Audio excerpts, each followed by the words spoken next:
RBI की credit policy में ब्याज दरों पर जो फैसला आता हुआ दिखेगा, क्या है वो फैसला, क्या उम्मीद बनती हुई दिख रही है इकोनॉमिस्ट की, और साथ ही पॉलिसी में क्या अहम बातें होंगी जिस पर ध्यान रखना चाहिए, इन सब पर हमने एक पोल करवाया है। ये बताने के लिए हमारे साथ अब वरुण दुबे जुड़ चुके हैं। वरुण, आफ्टरनून। बताइए, जो इकोनॉमिस्ट हैं क्या मान के चल रहे इस बार के आरबीआई पॉलिसी में? Good afternoon Devanshi. तो देखिए, सबसे बड़ा सवाल तो यही है कि रेपो रेट में क्या बदलाव होंगे, क्योंकि कुछ समय बाद फेड की पॉलिसी भी आने वाली है और वो पहले इंडिकेट कर चुके कि हम रेट बढ़ाएंगे। तो इसके लिए कहीं ना कहीं काफी हद तक लोगों का इसी पे फोकस है कि आरबीआई क्या कहता है और क्या करता है। तो हमारा पहला सवाल यही था कि क्या आरबीआई रेट हाइक करेगा। तो सबने एक सुर में कहा कि नहीं, रेट हाइक तो आरबीआई बिल्कुल नहीं करने वाला इस बार। 100% लोगों, देखिए इसके लिए मैं कह रहा हूं कि एक सुर में लोगों ने कहा कि नहीं, आरबीआई रेट हाइक तो नहीं करेगा। दूसरा सवाल हमारा था कि क्या रिवर्स रेपो रेट में चेंज होगा, क्या वहां आप बदलाव का अनुमान लगा रहे हैं। तो कुछ लोगों का कहना था, यानी कि 35%, कि हाँ हो सकता है 10 से 20 बेसिस पॉइंट के आसपास का ट्वीक आपको रिवर्स रेपो रेट में देखने मिले। लेकिन 65% लोग, यानी कि मेजोरिटी लोग यहां भी मान रहे हैं कि शायद आरबीआई यहां भी छेड़छाड़ ना करे। तो रेपो रेट, रिवर्स रेपो, दोनों में शायद छेड़छाड़ ना हो। तीसरा हमारा था कि चलिए इस बार तो नहीं होगा, लेकिन क्या आने वाले समय में होगा, और अगर होगा तो कितना होगा।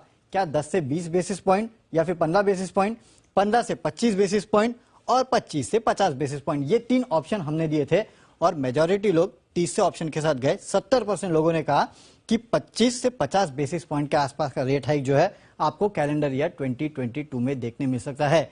वो तो अच्छा है कि हमने इसके आगे के टारगेट नहीं दिए, मेरे ख्याल से नहीं तो कुछ लोग वो भी कह देते कि 1-1.5% के आसपास भी होगा, लेकिन मेजॉरिटी 25 से 50 बेसिस पॉइंट के आसपास मान के चल रहे हैं। फिर हमने पूछा कि आरबीआई का स्टैंस क्या होगा, क्या अकोमोडेटिव स्टैंस आरबीआई यहां भी रखेगा। तो 85% लोगों का कहना था कि हाँ, आरबीआई का जो स्टैंस है वो इस बार भी अकोमोडेटिव ही रहने वाला है। अगला सवाल हमारा ये था कि अगर अभी रेपो रेट हाइक नहीं हुआ तो ये रेपो रेट हाइक कब होगा, क्या ये Q1 में होगा या फिर Q2 में होगा। दो हमने इनको ऑप्शन दिए थे और 90% लोगों का मानना है कि Q1 FY23 में रेट हाइक जो है वो आरबीआई पक्का करने वाला है। यानी कि इस बार की पॉलिसी मिस होगी, लेकिन अगली पॉलिसी में आपको रेट हाइक आरबीआई की तरफ से जरूर देखने मिलेगा।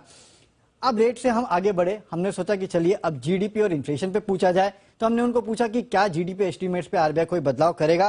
तो यहाँ 70% लोगों का कहना था कि हाँ, आरबीआई जीडीपी के एस्टीमेट्स में कुछ बदलाव इस बार कर सकता है, कोई ट्वीक कर सकता है। 30% लोगों का कहना था कि नहीं, नहीं करेगा। इन्फ्लेशन को लेकर भी यही पूछा कि क्या इन्फ्लेशन के आंकड़े में कोई बदलाव होगा। तो यहाँ पे 25% लोगों का कहना था कि हाँ, शायद कोई बदलाव हो सकता है। 75% कह रहे थे कि नहीं, यहाँ पे आरबीआई कोई भी ट्वीक नहीं करेगा। यानी कि जीडीपी में थोड़े बहुत ट्वीक कर सकते हैं, इन्फ्लेशन के आंकड़ों में आरबीआई कोई भी छेड़छाड़ नहीं करने वाला है।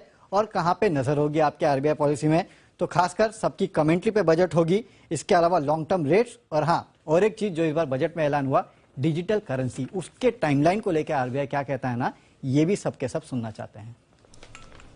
बिल्कुल। तो आप देखिए, ये कुछ बातें हैं जो कि काफी अहम रहेंगी कल की पॉलिसी में, और कमेंट्री क्या आती है बजट के बाद, ये सबसे इंपॉर्टेंट है।